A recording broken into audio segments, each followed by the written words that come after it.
Hi అండి, అందరికీ నమస్తే. Welcome to crazy vlogs. ఈరోజు మనం బీఫ్ కర్రీ నేర్చుకుందాం.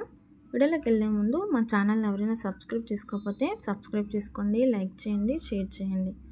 ముందుగా మాంసాన్ని శుభ్రంగా కడిగి పెట్టుకోవాలండి.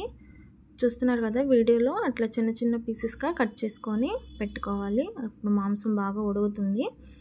కర్రీలోకి ముందుగా మనం మసాలాను అయితే సిద్ధం చేసుకుందాము. ఒక మిక్సీ జార్ తీసుకొని దాంట్లో అల్లం ముక్కలుగా కట్ చేసుకొని వేసుకోవాలి.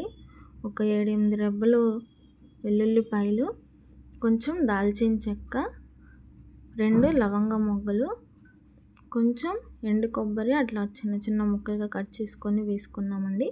ఇప్పుడు దాన్ని అయితే పేస్ట్ చేసేసుకుందాము. పేస్ట్ అయితే రెడీ అయిపోయింది. ఇప్పుడు స్టవ్ మీద ప్యాన్ పెట్టుకుందామండి. ప్యాన్ పెట్టుకొని ఒక 2 టేబుల్ స్పూన్ల ఆయిల్ అయితే వేసుకుందాము. ఆయిల్ హీట్ అయినాక దాంట్లో ఒక 5-6 పచ్చిమిర్చి సన్న ముక్కలుగా కట్ చేసుకొని వేసుకుందామండి. ఒక 3 టమాటాకాయలని ముక్కలుగా కట్ చేసుకొని వేసుకుందాము. 2 ఉల్లిపాయలు, మీడియం సైజు ఉల్లిపాయలు 2 కట్ చేసుకొని వేసుకుందాము. ఇప్పుడు వాటిని బాగా ఫ్రై చేసుకుందామండి. ఉల్లిపాయలు టమాటాలు బాగా మగ్గే వరకు టమాటాలు ఉల్లిపాయలు అట్లా మూత పెట్టుకొని మగ్గించుకుందామండి. ఇప్పుడు ఆ ఉల్లిపాయలు మగ్గినాక ముందుగా మనం సిద్ధం చేసి పెట్టుకున్న మసాలా పేస్ట్ని అయితే దాంట్లో వేసేసుకుందామండి. కొంచెం కరివేపాకు, కొంచెం పసుపు వేసుకొని బాగా కలుపుకుందాము. అల్లం పేస్ట్ కూడా బాగా నూనెలో మగ్గాలి కాబట్టి బాగా ఉడికించుకుందామండి. చూడండి, పేస్ట్ అయితే ఉడికిపోయింది. టమాటా ముక్కలు కూడా బాగా మగ్గినాయి. ఇప్పుడు ముందుగా శుభ్రం చేసి పెట్టుకున్న బీఫ్ని అయితే వేసేసుకుందామండి. వేసుకొని బాగా కలుపుకుందాము. ఇప్పుడు దాంట్లో రుచికి సరిపడా ఉప్పునైతే వేసేసుకుందామండి. ఉప్పు కూడా వేసుకొని బాగా కలుపుకుందాము. ముక్క బాగా ఉడకాలి కాబట్టి ఒక పావు గంట సేపు మూత పెట్టుకొని అయితే మాంసాన్ని ఉడికించుకుందామండి. బీఫ్ కాబట్టి కొంచెం లేటుగానే ఉడుకుతుంది కాబట్టి ఉడికించుకోవాలి. చూడండి, పావు గంట తర్వాత మూత అయితే ఓపెన్ చేసి చూస్తే ఆల్మోస్ట్ ఉడికినట్టే అనిపిస్తుంది.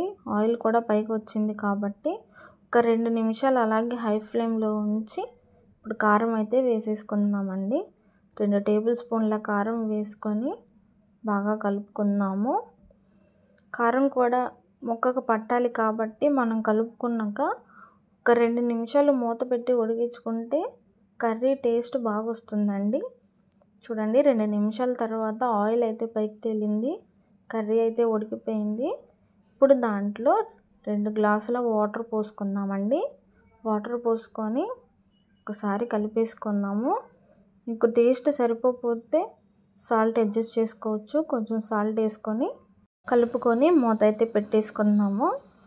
హై ఫ్లేమ్లో పెట్టుకొని మనమైతే ఉడికించుకుందామండి. కర్రీ అట్లా మధ్యలో కొంచెం ఇంకా ఉడకడానికి కొంచెం టైం పడుతుంది అన్నప్పుడు కొంచెం గరం మసాలాను అయితే వేసుకొని కలుపుకొని మళ్ళీ ఒక 5 నిమిషాలు ఉడికించుకుందామండి.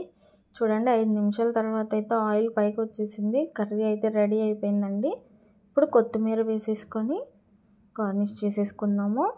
చూడండి, మీరు కూడా ట్రై చేయండి. కర్రీ అయితే సూపర్ టేస్ట్ వస్తుందండి. చాలా సింపుల్గా బీఫ్ కర్రీ అయితే రెడీ అయిపోయింది.